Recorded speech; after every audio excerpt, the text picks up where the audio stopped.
ating puntalakayin ng update patungkol sa mga programa ng kasalukuyang administrasyon dito lang sa Mr. President on the Go.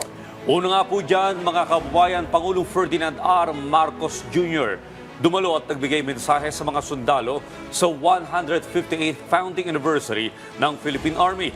Sa kanyang talumpati, sinabi po ng ating Pangulo na sa gitna ng pagdiriwang ng ika-100 at 28 anibersaryo ng pagkakatatag ng Philippine Army, muling ipinaalala nito kung bakit tayo nagsisilbi. Ito hindi para sa sarili, kundi para sa mga hindi mabilang na henerasyon pang darating.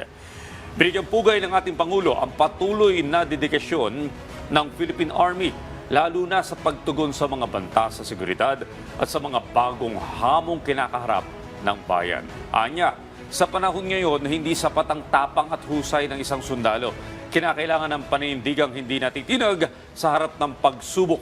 Ang prinsipyong hindi nababaluktot ng takot at pangamba at ang pusong laging handa na maglingkod ng tapat at walang hinihintay na kapalit. Bukod po sa combat duties, malaki rin ang ginampanang papel po ng Philippine Army sa mga operasyon ng pagtulong sa mga biktima ng kalamidad, tulad po ng mga komunidad na naapektuhan po ng mga naging aktibidad ng Bulkang Taal at Pantanlaon. Pinuri din po ng Pangulo ang kahusayan po ng Philippine Army, partikular na ang kanilang walang kapintasang pagganap sa mga pagsusuri ng patakaran at pasilidad sa ilalim ng General Security of Military Information Agreement.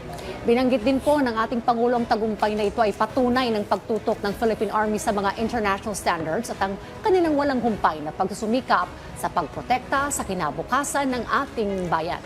Samantala, binanggit din po ng ating Pangulo ang pag-issue ng Executive Order No. 84 na nagtaas sa subsistence allowance ng lahat ng mga opisyales at tauhan ng sandatahang lakas ng Pilipinas, isang pagpapabuti na matagal nang hinihintay matapos ang isang dekadang walang pagtaas.